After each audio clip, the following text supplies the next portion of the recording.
Alors les investissements principaux sur l'année 2022, ils s'inscrivent totalement dans ce que nous appelons notre PPI, notre programme prévisionnel d'investissement, que nous avons défini depuis maintenant plusieurs années et qui nous permettent chaque année, ainsi, en fonction de nos capacités, de pouvoir avancer. Quels sont ces projets qui se dessinent pour 2022?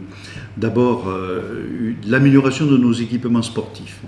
Nous allons travailler sur un terrain synthétique sur le terrain SAIO, permettant ainsi d'améliorer nos équipements. On sait aujourd'hui que ces terrains synthétiques, avec la dimension qualitative qu'il faut apporter, sont des terrains qui permettent d'économiser l'eau d'une utilisation assez intensive. La Villa Valmont, dont on continue la réhabilitation et la rénovation, et puis notre programme qui se dessine avec beaucoup d'investissements sur l'entretien de notre patrimoine, les perspectives de construction d'une nouvelle piscine municipale. Tout ça, ce sont des étapes qui nous permettent progressivement de réaliser notre programme d'investissement qui est bien évidemment, qui correspond à notre projet municipal.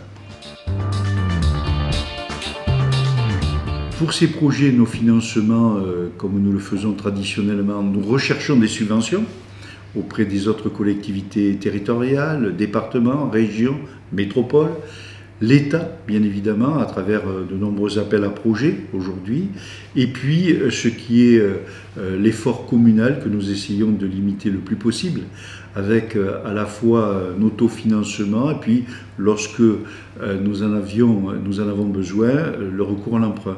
Nous n'avions pas depuis 10 ans eu recours à l'emprunt. Là, nous avons fait le choix effectivement d'un emprunt relativement léger par rapport à notre budget, mais compte tenu de la faiblesse des taux, nous avons préféré garder notre autofinancement et avoir recours à l'emprunt. Il est évident que notre volonté est en permanence de maîtriser le plus possible le seul impôt, d'ailleurs la taxe foncière dont nous avons la maîtrise. Depuis 24 années, presque 25 ans, donc nous n'avons pas touché à nos taux de fiscalité.